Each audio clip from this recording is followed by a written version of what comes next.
All right, so, bro, welcome to the podcast, bro. Thanks for having me, bro.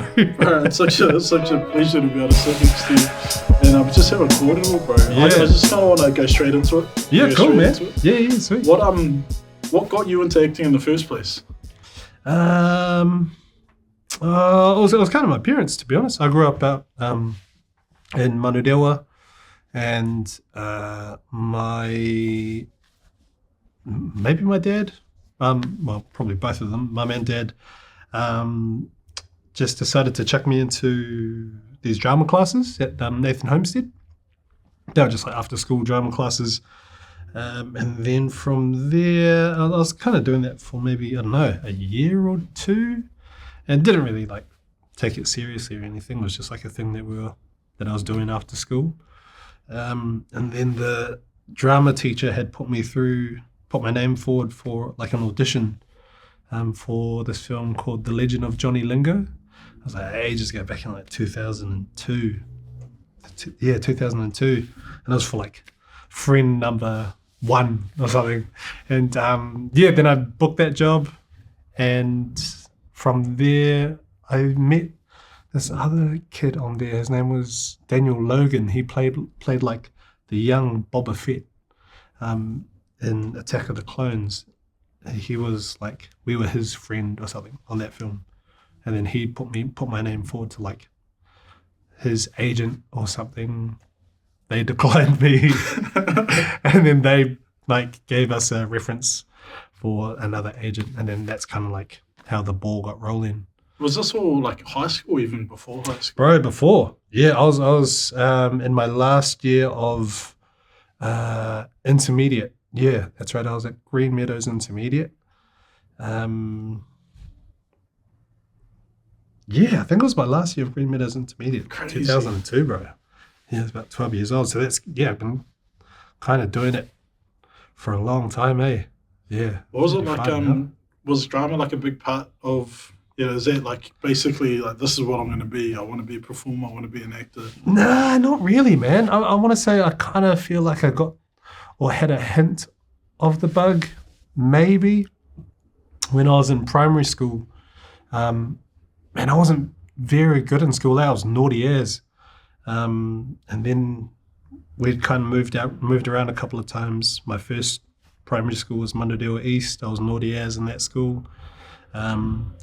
We moved to like around Clayton Park where my grandparents were staying, and then was kind of naughty in that school. And then we ended up in like Hill Park, still in Manurewa. And then I was maybe in my last year of primary school, and we had to do some play or something in the class. And for some reason, the teacher, his name was Mr. O'Leary, he put me as like the dad or something in a play. And I came home and I asked my old man if I could like wear some of his clothes to school for this play. And we had to put it up in assembly. And I don't know, it was probably horrible, man.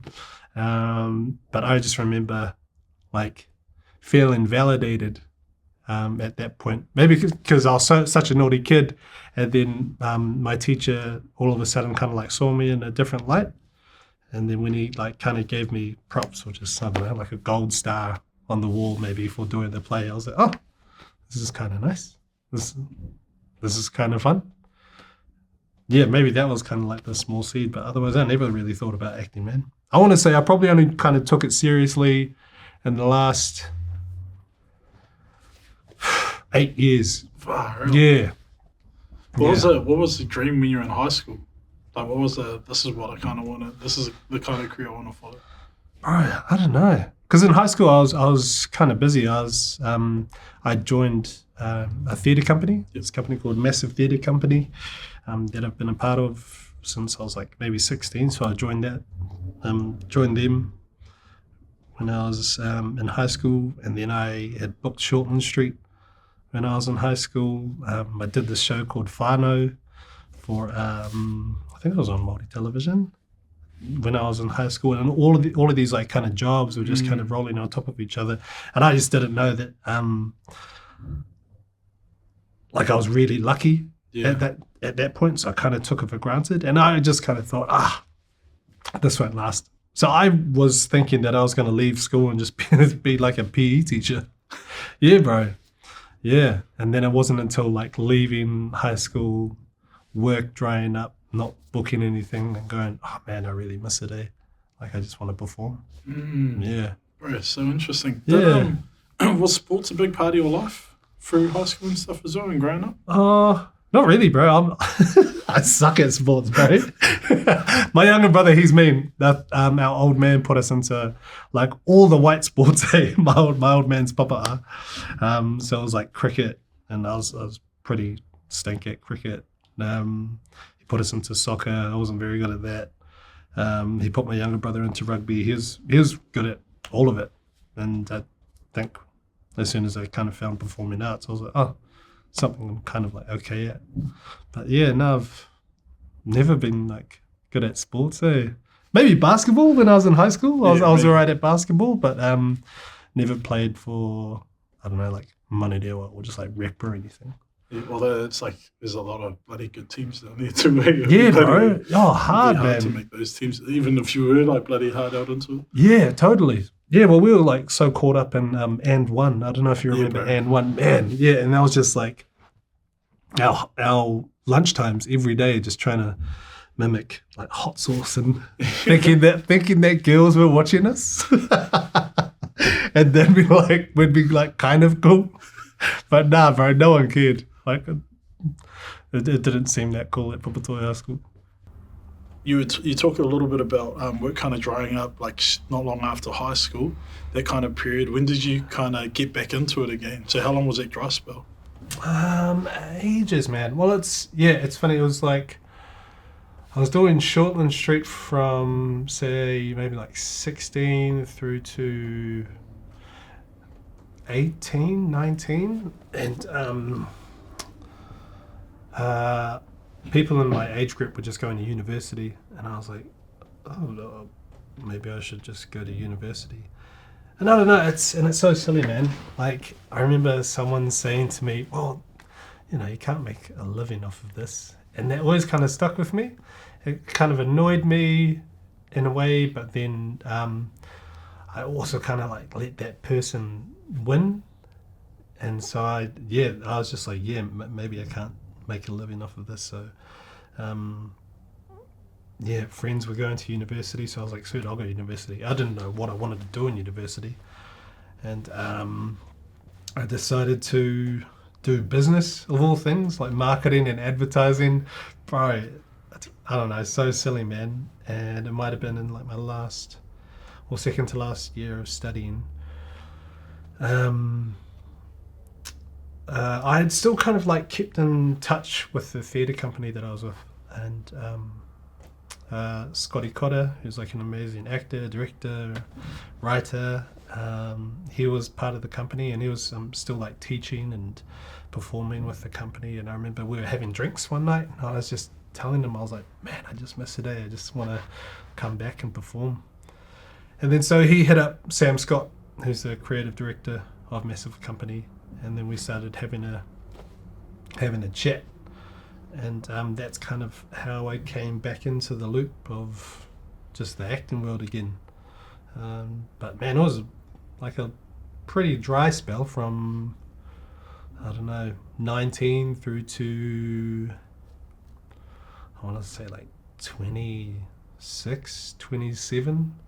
Yeah, not really having any screen or TV work. Was still doing a bit of theatre with Massive Company, but that's kind of about it, eh? I guess that's like some of the harsh realities of, especially here in Aotearoa, in our film industry. It's not really one, like what you said earlier, you can't make a living out of this. Yeah. But there comes a point where, how do you find that balance?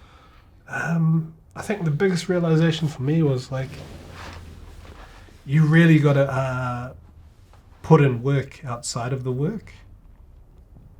I remember watching my best mate, Biola Koale, who's like an amazing actor, and he would always just be like trying to look after his body, trying to still do acting classes, just really taking it seriously, and he just really believed in himself and backed himself. and that, yeah, it took me ages to try to catch on to that and go, okay, maybe I just need to try to take this more seriously, so then other people can try and take me seriously. And that's kind of where the ball got rolling there, just trying to exercise and look into accent classes or just like do acting classes, because I wasn't doing none of that. I wasn't putting in any of the work. So it made sense that none of the work was going to be coming back for me as well. Yeah, and that's kind of my driver now. Yeah, and just taking inspiration from, I don't know, people like you and just other people that I see within the industry, just doing stuff, just trying to stay busy. Yeah. Oh, cool. Let's talk about because one of your first major lead roles was One Lane Bridge. Yeah. How did that come about? Like, can you tell me how, like, some of the mahi you did before that, and then finally getting the audition and and getting that role? Yeah. Funny, I was just like thinking about that this morning, that journey. So I think it had started at a job prior to that. I had auditioned for this. They made Jonah into like a little televised. You played Eric Rush, eh? Yeah, bro, I played Eric Rush. Man, and I remember watching videos and being like, oh, bro, I'm not going to get this, but I'll just like give it a crack, and just watching Eric Rush like talking, and gee, I'm like not a sprinter, not a runner. Like, he was lean too, and he was a gun. Anyways, I put down that audition, and at the time I was just going through like maybe a transitional period of just thinking about the work differently, and I remember just doing a couple of the things in that audition that probably just helped me land it, and that I've kind of just kept that ever since. Just trying to make things a little bit smaller and just make things like feelings and emotions, just internalize them a bit more rather than just being I'm zany and coming from the theatre. Anyways, I did that job, and I remember there was a scene that we had. I was like Eric Rush visiting Jonah in the hospital, and I can't remember what was going through my head that day, but I just felt pretty like locked in. Did the scene, and Danny Mulholland, who was the director on Jonah, he just came over and he was just like, yeah, nice, mate, nice. And that felt real cool, and I was like, cool, that's awesome. Couple months down the track, One Lane Bridge begins like auditions, and I remember reading the character brief for that, and his character's name was Ariki Davis, and I was like, oh, cool, that's nice. My last name's Ona-Ariki. And I don't know if I might have made this up in my head or if I did read this, but like the character brief was saying that he grew up in Manurewa, and I was like, nah, gee, this is me, this is mine for sure. And I just felt, I've never felt like that kind of confidence before, man. Go to the audition and I can hear the person before me, and I was just like, nah, in my head, bro, I was super confident. I was just telling myself, I was like, too bad for this guy, man. Too bad for this guy. Like, I'm taking the bag today. And I remember messaging Beulah and being like, gee, this is mine today, brother. Just oozing confidence, man. And I don't know if that kind of read in the room. But I did the audition, did the callback, ended up getting the job. And then I was chatting to Danny Mulholland, who ended up being one of the directors on One Lane Bridge. And he was saying that scene that I did in Jonah was like kind of the spark where they thought, oh yeah, this might be the guy for One Lane Bridge. So there's like more to the character or more to your acting. Yeah, maybe they're kind of like seeing something in that scene that day. But that was kind of like my pre-audition Cool. to try and book that job. How long was that process from first audition until you got the job? I mean, I know we're thinking like bloody 4 or 5 years ago, I don't think it was that long, bro. I don't think it was that long, man. I want to say maybe 2 months, Man. maybe. But that year was, it was a pretty big year for me. Like work started to blow up, and I really do think like it was tough. I was on another job, and on that job, that's when we had all kind of like found out that Paul Mangasiva, had passed, and I'd worked with Pua on this play. Man, I can't even think of the name now, but I kind of grew up watching him, and like I think a lot of us brown actors grew up watching him and just the Mangasivas, like on Shorties. Sione's Wedding. Yeah, bro. Yeah, totally. And just to see them out there and go, oh yeah, I could maybe kind of get to that point, or like I could maybe do what they're doing. But you could see yourself in them, like on the screen. And when he had passed, it really did feel like him just like kind of like giving little sprinkles or like blessings to us younger fellas coming up from where he is now. Yeah, bro. No, I was real fortunate enough to do a bit of mahi with Pua too, bro. Yeah. Because I did a lot of their Flavours promo stuff. Oh, yeah. I worked with him when he was on the breakfast show awesome. and stuff, bro. That was crack. Yeah, he's such a big personality, Yeah. And just really just kind of like Big takes you smile. in. Yeah. And I always remember that when we had like our costume fitting.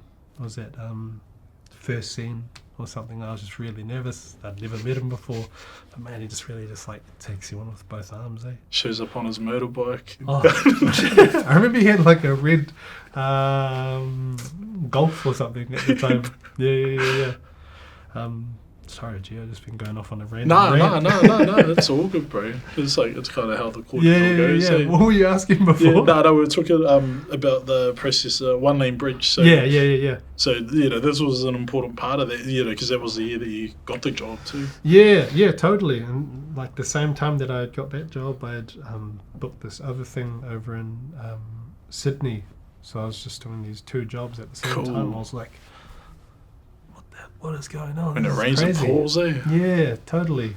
And yeah, I just remember my agent at the time going, I feel like it's like poor giving you younger fellas just like a little wink. And I was like, yo, yeah, hard.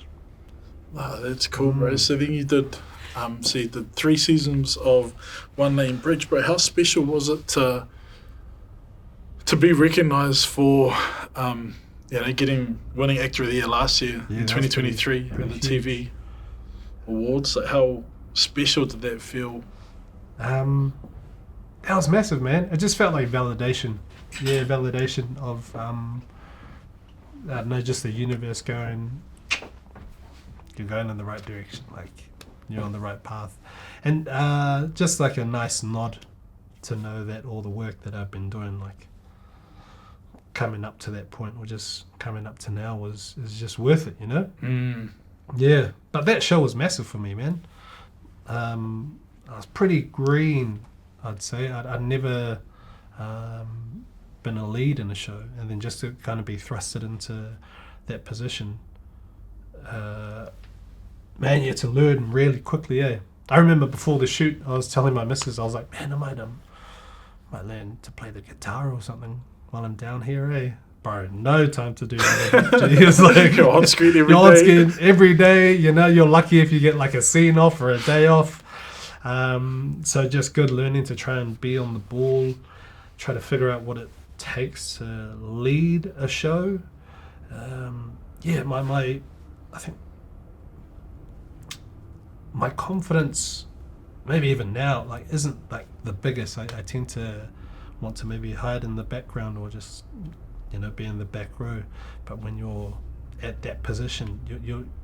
You're leading the show, but you're also kind of like leading the day in a way. So your energy needs to be high as well. And I was looking around the crew, and bro, it was like cold too, you know. Yeah. A lot of people were there way before me and will be leaving like way after me. So like I can't be saying, "Oh man, I'm tired" or whatnot. Yeah, so trying to take that leadership position, but even outside of the work, going, this is like, these are good traits to have just within the world, you know, to try and back yourself. And when you're kind of the front man of the show, you really have to, you know, you've got to back yourself, because you've got to try and deliver a show too, and deliver a character.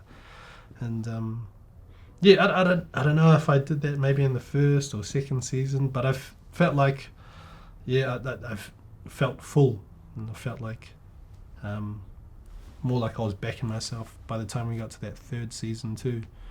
Because were there days that were just like confidence was low, like second guessing? Yeah, gee, that second season, man, I just wasn't a fan of myself at all, man. Yeah, just wasn't a fan of myself at all. Wasn't a fan of my work, and I don't know what was going on. Like throughout that whole shoot, I had a great time with the crew and whatnot, but like within the work, man, just wasn't good, eh? Didn't feel good. What did you do to just kind of get through it? That's it, just get through it. Yeah. And I'm not too sure what changed. I remember just listening to, like, trying to listen to audio books and like self-help audio, like podcasts and stuff to try and like amp me up before work. And yeah, I just don't know what was going on for me at that time. Yeah, it was just a really weird time. It was also during, to be honest, it was during like the peak of COVID too, eh? Yeah, the whole period. Yeah, totally. That might have been it. Maybe like coming out a little bit rusty, you know, from the year before, just constantly being on the ball. So you're really flexing that muscle, that acting muscle, and so by the time you get into production, you're kind of like warm and yeah, sweet. I kind of know what I'm doing. But then going through COVID, not really being artistic, not really creating, not flexing that muscle at all, and then going straight into production. Maybe that was it.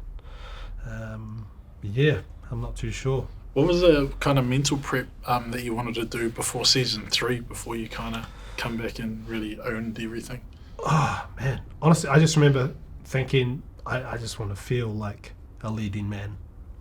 So I jumped on with a trainer.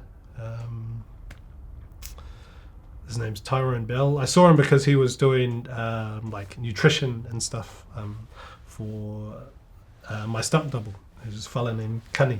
I think you know. Oh, Cunny. Yeah. Oh, cracker. Yeah, man. He's incredible. He's an incredible performer. He's like a mean stunt man. But I remember seeing him, bro, shredded as. And I remember watching and being like, oh, bro, I gotta get in shape, because if Cunny's in shape, bro, I gotta get in shape, you know. And so I did that. I jumped on board. I just tried to just trim up, work out, and then that just really helped. There was just one less thing that I didn't have to think about while I was on set, so I could just try and focus on the work. Yeah, that was just kind of the mental prep, bro. Really. Just for all our actors that are watching, yeah. What's some of the work that you had to go through to kind of help create or shape the architecture of your character?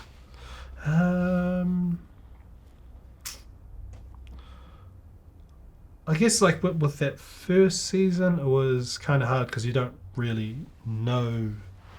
Well, you've got everything that's on paper, which kind of tells you who the character is, but after like that first season, coming into the second season, you really kind of know who this character is. So then all that work's kind of done for you, and then being able to do it again in the third season, I've already got all this source material to kind of go off, and chatting with the director, chatting with the writers about where the character's going to be going. All of that kind of just helps feed into all that character work, I guess. Yeah, that one was kind of easy in that sense. I feel like it's a little bit harder when you don't have any of that source material, so you kind of got to make choices for yourself of, oh, okay, I see the character like this, or but I was kind of just learning along the way, to be honest. Yeah. It's kind of being an open book and Yeah, listening. yeah, totally. We had this director, his name's Rob Sakis, and I reckon he's really a actor's director, but we had like rehearsals with him, and he was really great in trying to like get you to think about where this character's mindset is at, like before a take, and he's intense, man. He's like, they're gonna take your family. They're threatening your family. You're gonna take that. You're gonna take that. And I'm like, yeah, man. And he's like, no. I'm asking you. I'm asking Ariki. You're gonna take that? And I'm like, no, I'm not gonna take that. Okay, action. And he's like great like that in terms of just like amping you up. Just build up Yeah, bro. the energy. And there was some days where it was just like a bit much. I'm like, I'll be honest, brother, it's just not working today. I think I'm good. Yeah, but there was just so many people in place to help me along the way. Yeah. That's so cool though, bro. It's so after that, I kind of want to talk a little bit about I Love You, G. Yeah. How did that story, like, how did that play come about? Because I know the three of you, been good friends for a long time. And was it Scotty that kind of pitched the play with you, or was it someone else? Nah. So, man, when did that kind of start? So, it was it was like we call ourselves the Three Amigos. We had come up through Massive Company. We did this show called The Brave together back in, I think, 2012. And that show was just based around, it was 8 men. Yeah, 8 of us, different ages, young. Maybe the oldest was, I want to say 35 maybe at the time, and the youngest would have been 17. And the show was just about what bravery looks like, being a man. What is it to be a man? What does it look like to be a man? And we'd all just kind of like made quite a massive bond with each other. Being able to like learn to speak quite openly about just deep things. Things that we'd never really say to anyone else, but we had this certain safety around that, and that's how we kind of connected, myself, Neil, and Beulah. And I think that was just because we grew up in South Auckland, really kind of clicked that way. Anyways, fast forward, we're like best mates now. Beulah, he had he has 3 kids now, but when he had twins, he made myself and Neil godfathers to his boys. And we were groomsmen in Neil's wedding. So, and bro, we're just like quite low maintenance, low maintenance mates. Like a awesome catch up or night out or night in, I guess, would be us just like KFC and Pizza Hut at like Beulah or Neil's house, just chatting shit and mocking each other. That would always just kind of be an awesome catch up, like an awesome night. And so Neil was getting married, and he made myself, his brothers, and Beulah groomsmen. And the night before his wedding, Neil had organised this like cool house for us all to like gather at, for us to hang out with his brothers to hang out with us. And Neil just wanted to show his younger brothers just what his best mates look like, and we hadn't organised anything, man. Like myself and B, we didn't organise anything, and this was he organised a house out west. Anyways, we get to the house, we hadn't brought anything. We just kind of thought, we can just grab alcohol out west when we get there. Didn't realise that there's like a time where you can't buy alcohol out west, which was like, I don't know, real early, and supermarkets didn't sell it. So then it's getting late, all the liquor stores are closed. We didn't even realise. We're like running around trying to get alcohol just so we can like have a vibe for the night. That didn't work. Go home, we just end up getting KFC. going through the drive-through, and Neil pays for the KFC. End up at the house, just chatting shit, and a lot of the catch-ups, Neil would always be the butt of the joke, and it's never really because we like don't like him. It's just I find him so funny. He's like one of my favorite people in the world, just because the way that he sees the world, it just fascinates me, and it cracks me up, some of the things that he does. And we just ended up telling like the same jokes over and over again, and they're always like Neil was the butt of the joke, and he just snapped that night. Yeah, he just had enough, and we kind of just got into like a bit of a fight, not a fist fight, just kind of like an arguing fight really, and he was just calling us out really, just saying how this night, he just wanted this night to be special, and he wanted his brothers to see what men look like and or his best mates look like, but instead they just saw us mocking him, and that just wasn't the vibe, you know. It was just really shit, and we were just really shit mates. So we kind of we ended up de-escalating that, just having a chat afterwards, and Neil was just kind of opening up, just saying how he just wanted to be loved that night. He gets married the next day. We don't really ever talk about it, and we don't talk about it for maybe 2 years. Far out. Yeah, never talk about it at all. And I always kind of felt like there was, I don't know, you know, sometimes when there's like a rift between mates and it never really gets sorted out, and you can kind of feel that it's like a, I don't know, undertone of just uncomfortableness. Yeah, and not too sure where everything was at. We would still catch up all the time. Anyways, during that COVID period, we end up doing these writing exercises, and this is like maybe 2 years after Neil's wedding. We're doing these writing exercises online with massive company, and we'd write whatever we might have been thinking, or just like reminiscing on, or something that might have been inspiring us or just sparked us, and we'd share it with the group over Zoom. And I ended up writing about that night, and I decided to like read it to the boys over Zoom, and then that's kind of like how it sparked the idea. And it was quite hard for the other boys to listen to, because they were like, oh shit, we haven't like, we never spoken about it, we never brought it up or anything like that, until I decided to like write about it as a creative writing exercise. But Sam Scott, who's our creative director, on the night of Neil's wedding, she saw Neil, B, and myself just having like an awesome time, just laughing together, crying heaps.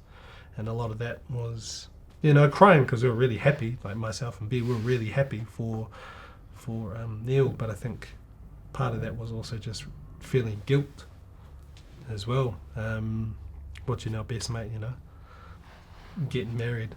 So that night she was like, man, I'd love to like make a show with you guys. Don't know what that's going to look like. And we were just like, yeah, we're keen. Fast forward Couple 2 years years later. Yeah. And that was kind of like the seed. Man. Yeah, but she didn't like insist that we make a show about it. She was just like, huh, that's interesting. And then we kind of collectively went, should we just stick into this and, I don't know, make a show about it? We kind of just used it as therapy, really. Yeah. And it's so weird, eh? So like, I don't know, use that as a therapy session to mend a friendship. It was cool because like I know there's a big group of us that came to support on closing night. Yeah. And being an audience member watching it, it was cool because I remember we caught up after and we spoke a little bit about it. Yeah. I say, bro, loved it. Like the performances were so good, bro. I felt like I'd seen a couple real cool things, because I think the week before I saw Scattergun, and then we saw your performance, and I was like, bro, like all this really cool theatre kind of coming at us at once. And then, but I do remember mentioning it to you. I was like, bro, I felt so heartbroken.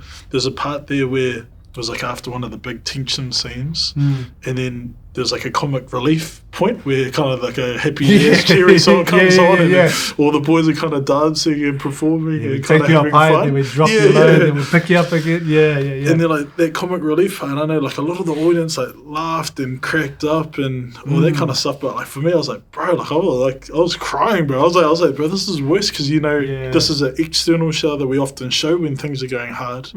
But then like what's really going on, like because you're hearing the tone of the story. Yeah, totally, bro. And there's so much material that we didn't use. But the hardest thing of like the whole process of creating the show is just not realizing like how hurt your mates really are.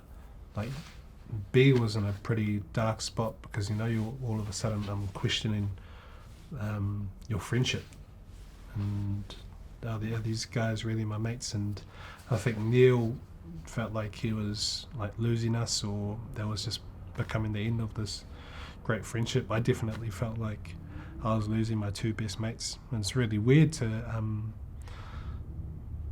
try picture what that looks like. I remember just thinking, man, I don't know, I kind of don't know who I am in a sense without these two fellas in my life. So learning about all of that stuff was like heartbreaking to hear how hurt your mates are. How's everything since? Great, man. Yeah, great. But in saying that, like friendships still take work, Hard. I had a piece in that show, and it was just called Effort, and all of that is just around trying to put effort into keeping friendships. We put so much effort into like intimate relationships, like with our partner and stuff, and it's so easy just to let friendships just fall by the wayside. And I think especially as men, maybe it's changed now, but I do look at I don't know, some of like the older fellas that I know, and women tend to have like great friendships or keep their friendships going, and I don't know, men sometimes just tend to go, this is my partner, this is my world now, and nurturing those friendships just kind of comes second. So just trying to remember that and go, cool, like, why do I keep this person in my life? What worth do I have to them? What worth do they have to me?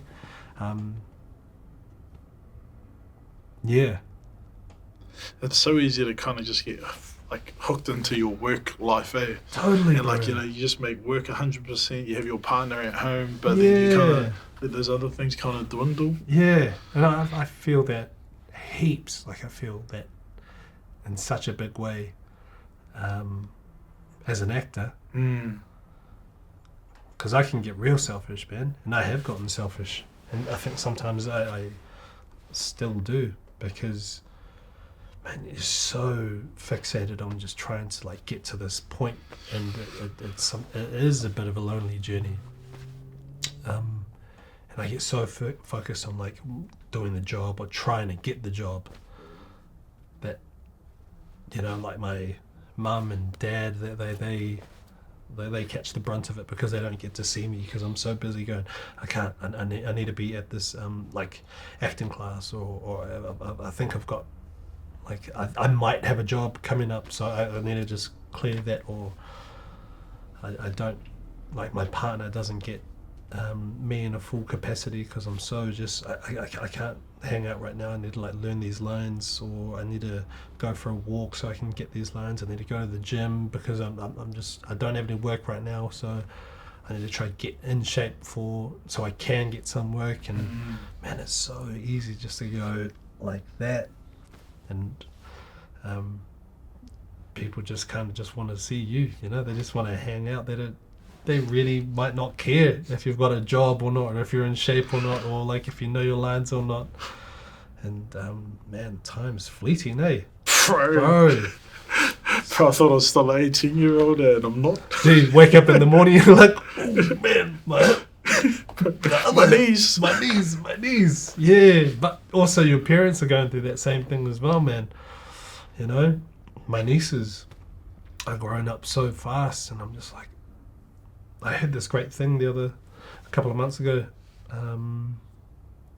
New Zealand actor Jim Moriarty. I was working with him on the show that's coming out maybe next year called Red Rocks. Oh, yep. Yeah, and he was like, what did he say to me?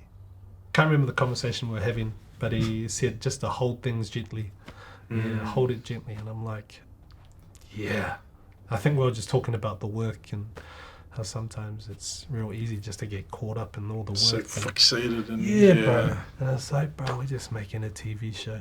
And it's like you put it like at the top of every priority list. Yeah. Yeah. Yeah, man. Yeah. It's such a good piece of advice. Yeah, just to hold it gently. Because I think that's one thing I've noticed is it's not going anywhere, you know? I see my mate Neil, and he was like performing with us for ages, and then he like kind of took a step back, got a job, working in insurance, paying bills, you know, which, bro, all of these things I look at as that's success to me, you know? Yeah. Still getting to pay your bills and getting to buy a house and just having money available so in case of emergencies. And for us to do that show, I Love You G, after him having such like a hiatus, I was like, yeah, it's like it's not going anywhere, man. It really isn't going anywhere. Yeah, so just hold it gently. Yeah. Could you ever do that show again? I think I can. Yep. Yeah, I think so. It was really hard for us to do that show through that whole season. I couldn't imagine how hard. Like I could only imagine how hard it was. Yeah, it was pretty tough because all of the content within that show, it's kind of reenacting the whole night. Yeah. So all of us had to just revisit these spaces where we just weren't. Man, we were kind of down here. Yeah. You know, it was like reliving the trauma again. Yeah, totally, bro. Yeah, big time. For Neil, especially, I'd say. Well, both Neil and B. Well, all of us. So it was a tough show, but I miss it, man. I miss being on stage with those fellas. I miss sharing that story with people like yourself and everyone else who had come to catch the show. We made that show to try and, one, fix our friendship, but two, to just have our people come into the theatre, like, and people who had never been to the theatre before, you know. So we had lots of just big island dudes and like had some gangsters rolling through too, and it was just amazing that they were hanging around after the show and just having a yard with us, and just to hear that they'd never been to like a theatre before. And yeah, we just wanted to kind of like open up the space to let them know that, yeah, bro, this is your space too. This is our space, man. This is all of our space. So I miss all of that, you know. Have you ever struggled? I definitely haven't myself. But have you ever struggled, being comfortable in your own skin too, bro? Especially working in this industry. Yeah, bro. Like all the time. Yeah, all the time. More often than not, I'd say. Yeah. Yeah. Because it's like not even just Cook Island Māori, being a man. Yeah. Well, it's also I think kind of like growing up, being a brown fella in South Auckland, who was into acting and like who liked to do dance. And this is maybe kind of a little bit before Bring It On. Like, did you know about Bring It On? Yeah, the high school hip hop dance comps or whatever. Like before that was like kind of popping off. I remember like really being into dance and into drama. And I remember when I first started going to Papatoetoe High School, started in 5th form. And I remember this chick asked me, she was like, and I thought she was kind of keen on me, and I think maybe she was, I don't know. But I remember just feeling like, oh, well, okay, man, this is kind of cool. And she was like, so what class have you got next? And I was like, oh, I got dance. And bro, her face was like, yeah. I was like, okay. Hey. When people were like, kids were calling things gay for no reason. Yeah, I was like, oh. So, yeah, I've always had that kind of that feeling of just like a little bit uncomfortable in my skin. Getting better now. Yeah, getting better every day with all of that stuff. But it comes with practice, just going, you're enough. And also there's like no one in the world like me, no one in the world like you. Our individuality is our superpower. And it's always like finding friends in the world that you can just be like comfortable and just be yourself around too. I think helps. Yeah, totally, man. I'm so used to like putting on masks. I try not to now, but I can still feel myself like sink into putting on masks. And I don't know, maybe it's like the actor in me where I'm around certain groups and I might tend to like almost mold myself to fit in a way. I always think about like being maybe too brown in situations, or yeah, man, totally. And I remember like working in offices and trying to like put on my white voice to try and get the job, and then when you're in the job, you're like, 100%. "Hi, welcome to Isuzu Utes. You're speaking with Dominic. How can I help?" Bro, and then putting the phone down, be like, "Gee, I'm tired, bro. I'm over this day. Oh, welcome to Isuzu Utes. You're speaking with Dominic. How can I?" Like, constantly having to, I don't know, code switching, I guess you might call it, but also just code switching in the world. And yeah, so I love it when I see people in the world, especially within the acting spaces, you know, who are just them. Like Noah, you know, I remember watching him and being like, bro, that guy's the man. He's just Noah. Doesn't matter where he goes, you know. There's like rooms full of white people, or if he's just talking to me. Yeah. It's always like uncomfortable because you kind of got to like put your first foot through and just be like, okay, I'm going to show myself. And you realise, actually it's been received all right. Yeah, totally. I started trying to just say G more. I'm like, I feel okay when I just say, yeah, G. Like, yeah, G. Bro, that's a good little tip though, eh? Yeah. And especially go up itself, or like, bro, Sam and Hamilton, like, we see G all the time. Yeah, totally. And that was like a nice in when we made the name of the show, I Love You, G. Because people are like, what's the name of the show? I Love You, G. And then now you're just in it. It's like, oh yeah, this is normal. Yeah, G. So just trying to, I don't know, maybe still have a sense of myself when I move around in different spaces. That's cool, though. Practice, eh? What does acting mean to you? Because I mean, there's a bajillion different definitions if you want to kind of look at it. But what does acting mean to you? Yeah, what does it mean to me? I mean, besides paying my bills, but it's I don't know, it's an outlet for me.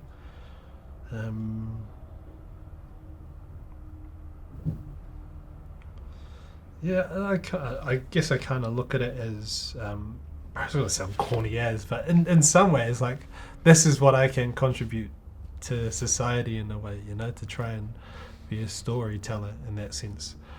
And, you know, some of the stories might be teats, they might be bit stink, but it's always the aim to try and get onto work that still has heart and has a bigger purpose,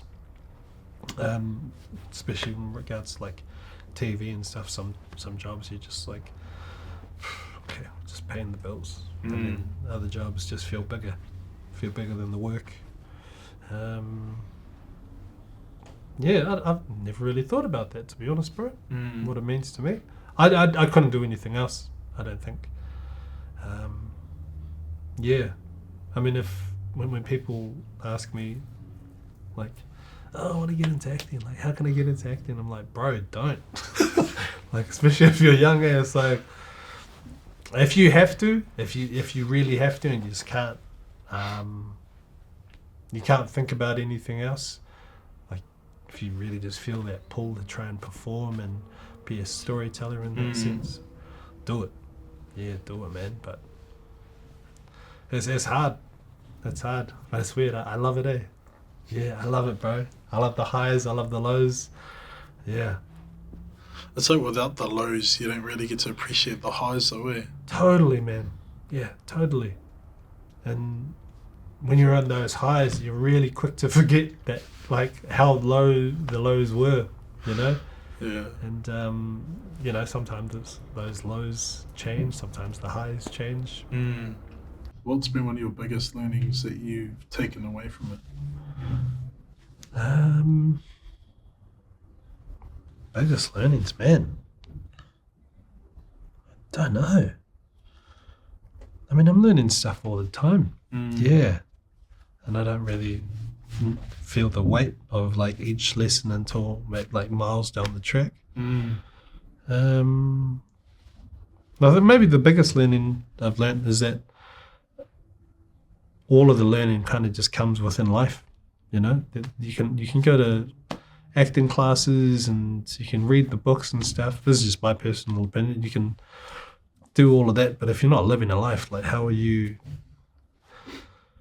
going to be any good at being a mirror of life, you know? And I think that's what our job is, to try and mirror society, or just like mirror people within the world. Yeah, a lot of that learning just comes from yourself.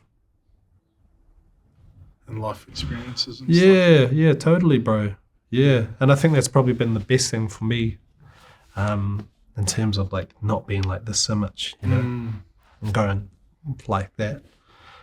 Coming out of your shell and kind of being a bit more present, taking in everything in your surroundings. Yeah, totally, bro. Just being present, man.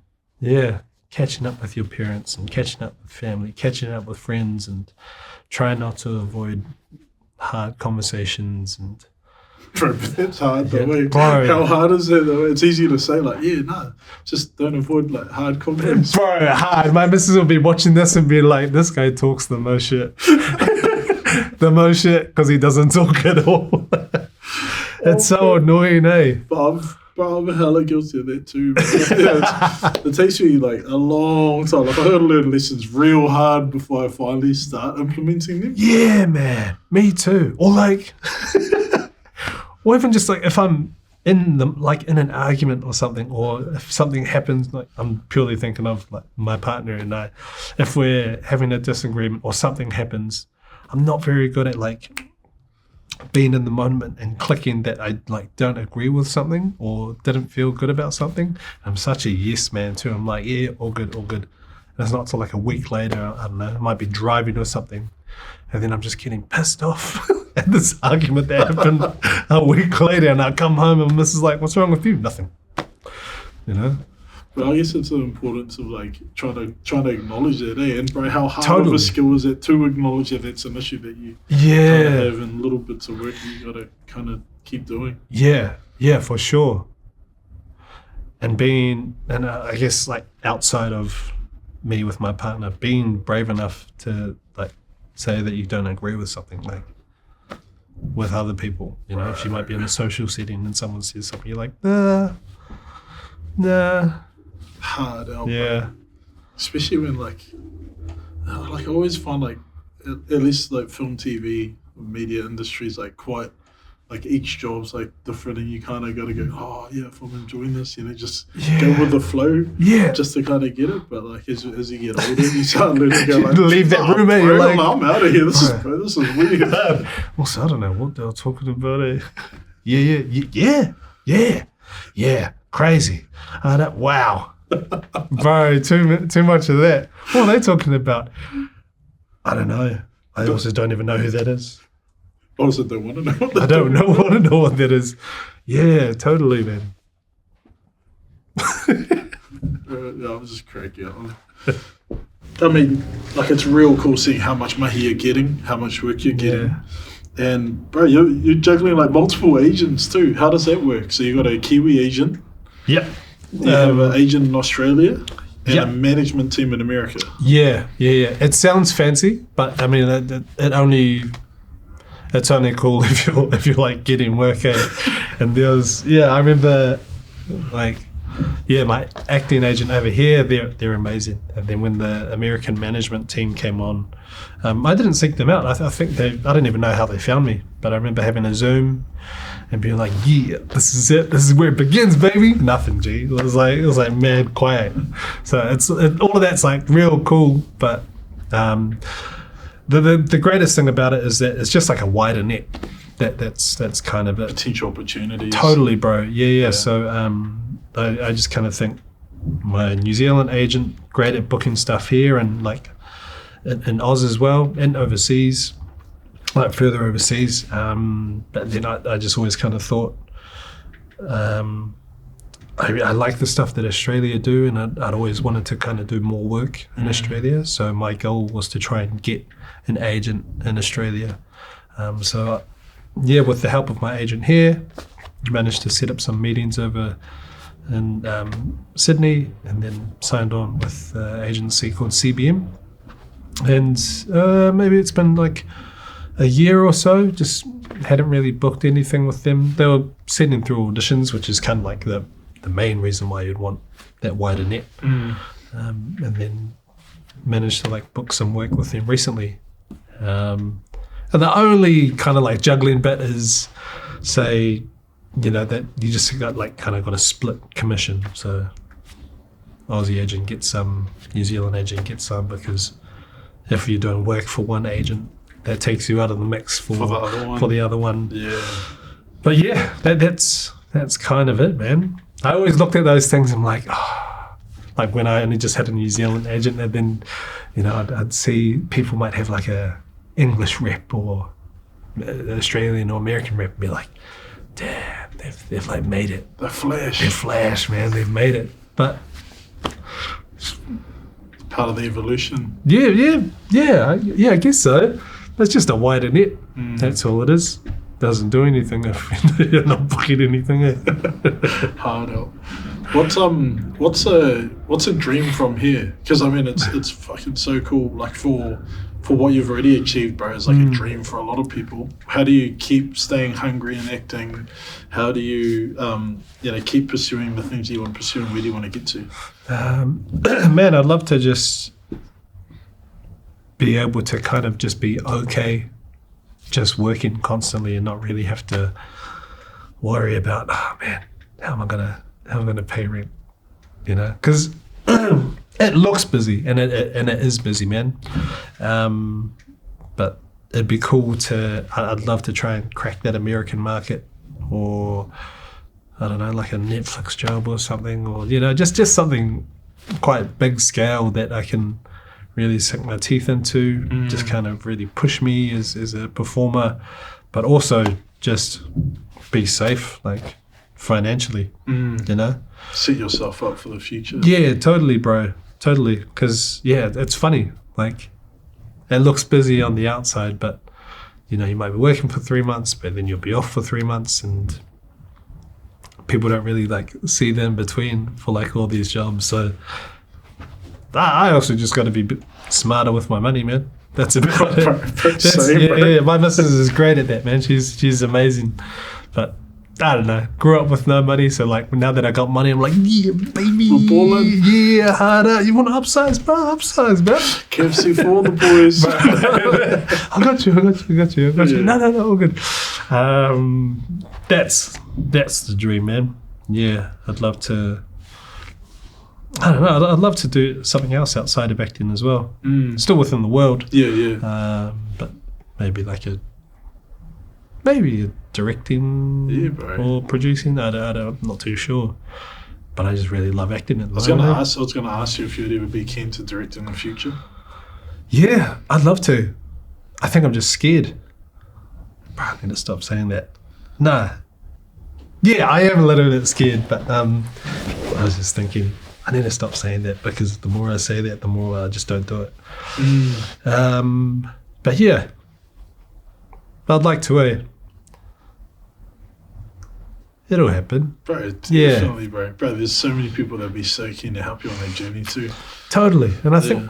Bro, I'll help you in any way you can, bro. Yeah. No, I feel that. Yeah, I've got great people around me. Very lucky, I guess it just pays to not be a dick too. Just be nice to people, man. You never know where you're going to end up, or like who's going to be your boss later on. Bro, that's such a big lesson, bro. Yeah, have you experienced that? Yeah, like I've seen it. I've seen it with other people. Yeah, like I mean, I started from the bottom, like the bottom of bottoms, you know, like did little bits of running, like cam assist, lighting assist, and moved into camera department. And, you know, slowly climbed up to producer and directing and, you know, that kind of stuff. And I've seen people, like, you never know where people are going to end up later. You know? Totally. So I've seen some people kind of mistreat someone that's like a lighting assist or a runner, bro. Bro, 5 years later, bro, that person's an EP working for a big production company. Yeah, hard. So I think that's been that's been a big lesson. Just kind of be humble, focus on your job, and just be a good person in the world. Yeah, facts. Don't talk shit. Don't talk shit. Bro, no need. You know? Hard. Even if other people are talking shit, it's like, oh yeah, cool, good for you, but I'm not going to participate in this. Or try my best to, or catch myself. Just eavesdrop those. Yeah. I guess it's kind of, it's cool to hear that you want to direct too. But I reckon it's awesome, bro. And it's so like me with this, like having a podcast. Because I've always been behind the camera, like deep behind the camera for so long, bro. It's so cool to like learn more about you too. Yeah, bro. Because I met you in an acting class. Yeah, you know? So it's real cool to learn that you direct and you produce and hard. Well, that was trippy, bro. Because like how I got into acting is like kind of rage quit almost. Because I was EP for 6 years. I was executive producer, so I did 2 years executive producer at NZTV, then did 4 years at just under 4 years at Māori TV. But at my end of that, I was like, bro, I'd gone so far away from my dream, which is being a bit more creative, kind of telling stories. So I've gone so like too high and too much on the diagonal that I was like, bro, like I'm not doing anything that I love. Rage quit. And it was Tamika that goes, bro, like she was trying to get me to come on for like a year. Like when John first started his classes, and come along, start doing acting. And it was cool for me because I could step into that world without explaining who I am, where I come from. So I was like, if I don't tell anyone I'm not an actor, no one's going to know that I'm not an actor. It's kind of my mentality, like just be quiet, don't let your anxiety kind of beat you before everything. Yeah, totally, bro. And that's what I like about some of those acting classes too, is that you have no idea where, like, the other paths people have walked, like, prior to stepping into that class too, you know? Bro, hard. Because, like, I always enjoyed performing. Like, and I'd done stuff before on camera, like been part of a few web series, a few random TV shows, just as like a featured extra or something. So I've always kind of fallen into it, but never put myself out there to go, okay, I want to be an actor. I was always like, nah, behind the camera, all good. And do you want to? Now I think it's, because I mean, training as an actor for a bit over a year now, bro. It's been over a year now. Dip the toe in, eh? It's kind of dipping my toes in and actually just putting myself out there. Totally. Done a few random buzzy roles this year. I love that, bro. Spread the net, brother. Well that's it. And kind of find that. No, I think I've found that balance where it's like I'm trying my best not to produce, but sometimes I got to pay the bills. And it's where the skill base is. Do you love producing? Do you like producing? I think I like producing passion projects or work, like creative projects with friends. And it's just more because I can help with some of the technical skills to try and bring all the pieces together. But directing's like a huge love. And that's always been a love, but it's just been limited opportunities. But I feel like I put those barriers in myself as well. Go like, oh, nah, I'm not going to put my hand up for that or push to get this job or pull people together. But starting to break those barriers. Is that the introvert that we were talking about before? I think so, bro. I think so. Because I am quite, like, introvert, bro. Like I have pros, and like when I'm with my mates, like sweet can be myself. But then if I'm like in a room full of randoms, I'm like, I understand that. And it's funny, like being an introvert and you're still participating in the world, but it's just buzzy, like the thing that you use to kind of put in front of you so you can like step out into the world. Like for me it's acting, and I don't know, maybe it's for you it's like producing and directing, but it's cool to see like on the acting side now. Bro.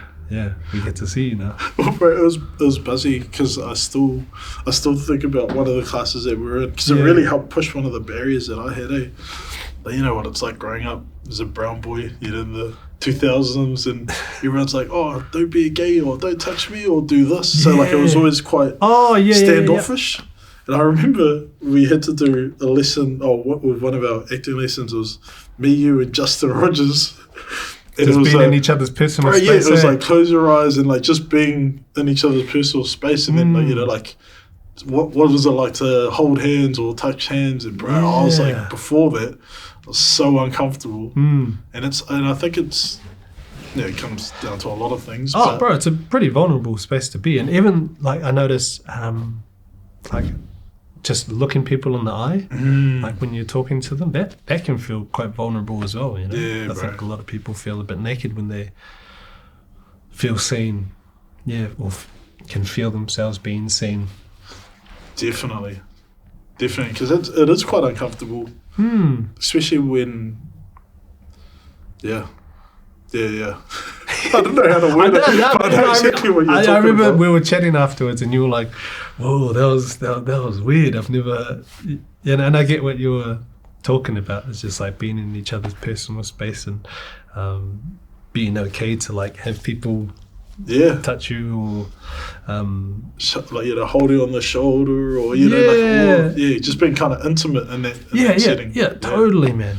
Yeah, because I remember after, like some of my mindset was like, fuck, I'm with Justin and Dom. I was like, bro, step up. I was like, you can't make this bad. I was like, you gotta step up to the pros levels. But you did, man. Yeah, you cool. Did. And I think that's the breaking those barriers down, those bullshit walls that we kind of put up in front of ourselves. Yeah, bro, big time, man. Yeah, I had to learn a lot of that, or like shake a lot of that stuff off. Yeah, I remember being just like a young, ignorant idiot, you know, calling things gay, or like people that's gay, this is gay, that's gay. And, like, good learning too, man. Good learning to like break all that stuff down, especially like one within the world, you know, not to use that kind of language or just like treat shit like that, but also just for like the craft, man. You know, you never know what you have to be on a character in any role. Yeah, totally. And it's also just like a nice release for yourself too. Like, you don't have to put those restraints on, like you can do this or you can't do that because it's deemed this or it's deemed that. And then once you just go get rid of all of that, possibilities are endless, man. Yeah, and your growth is just endless as well. As an actor, as just a human being. Because how important is it for you as an actor to kind of expose yourself to all the different things and, you know, learn from those experiences, but being able to pull those together when you need to for whatever character you play? Yeah. I mean, it's really important, but I also just feel really, really lucky that I get to be exposed to certain worlds or certain personalities. And it's fun, man. It's fun. I learn heaps. I learn heaps about myself, learn heaps about other people. Yeah, it's important, but I feel lucky to be able to be in those spaces, eh? Yeah.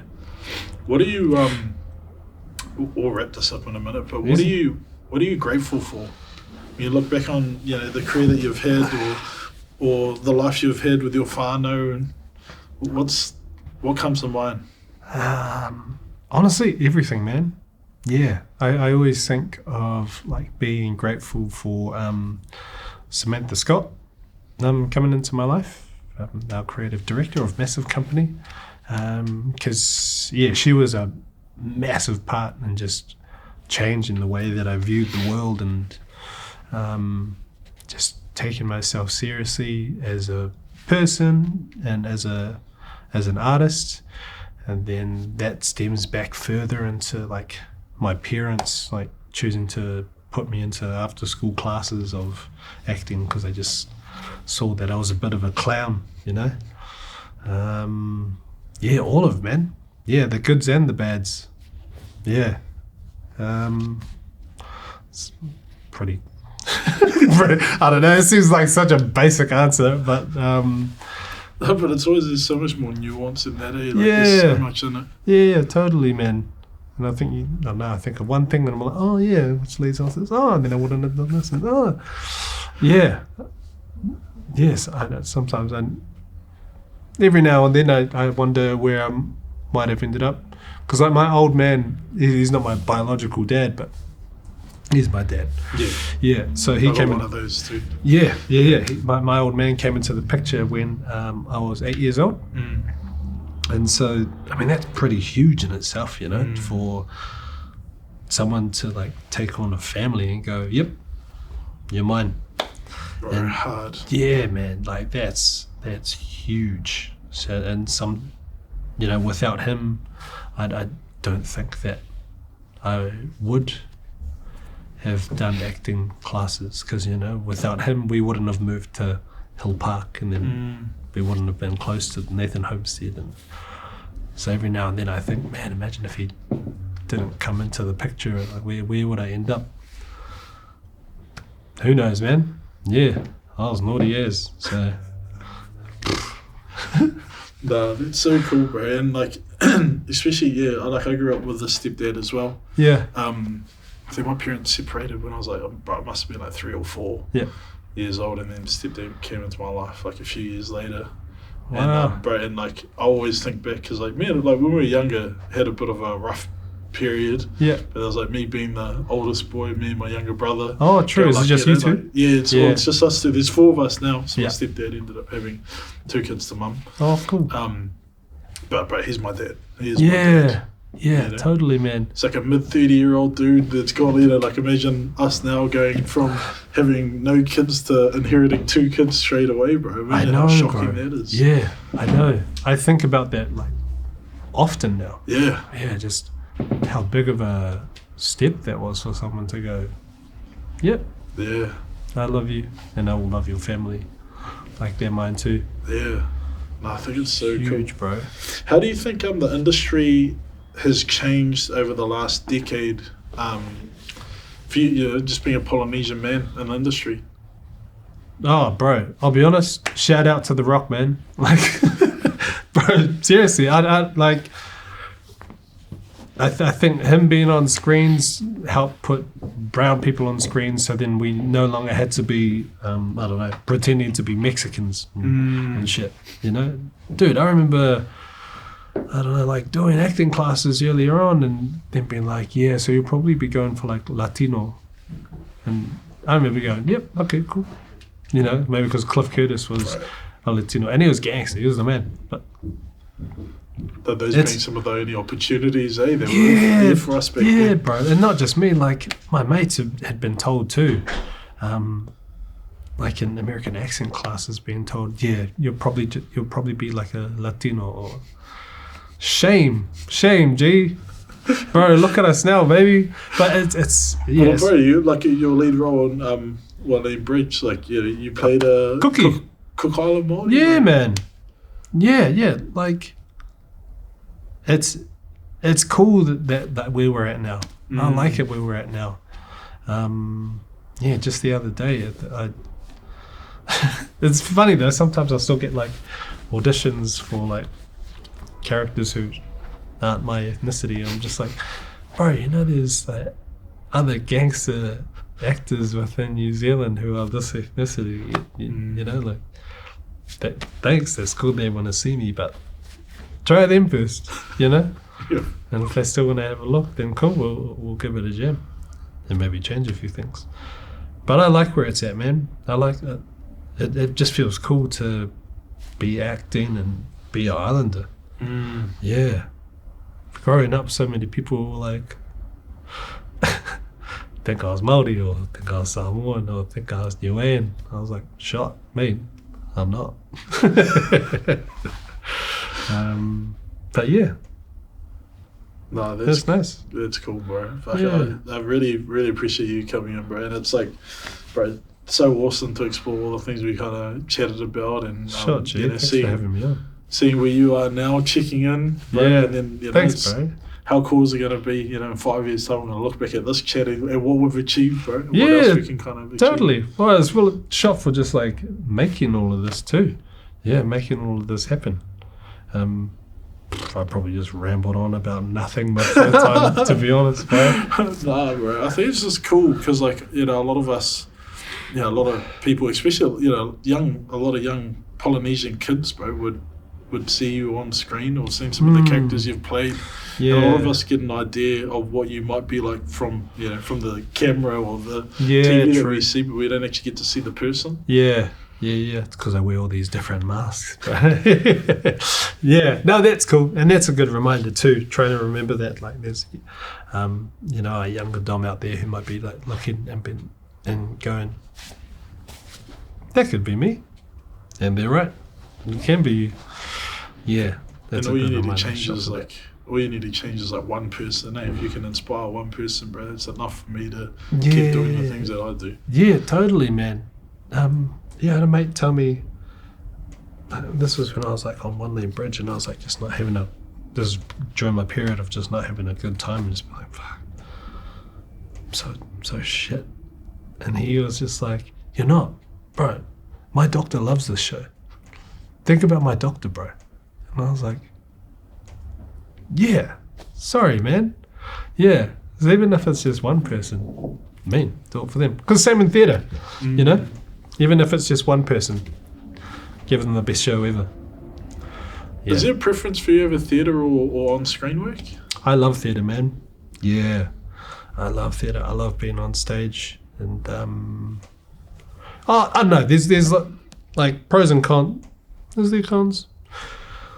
Yeah, but there's an upside to either or. Like on TV, you get to have like another jam at stuff. You get to kind of like play and try to figure it out.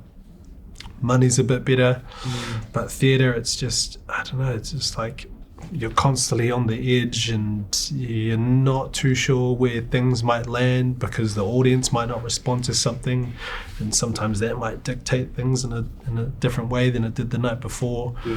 But I just like love the feeling of being on stage and like seeing like the audience and getting to interact with the audience, and just knowing that show is the only show that exists now. Yeah, the show that you got to see, it's the only show that exists, and we'll never do that show again.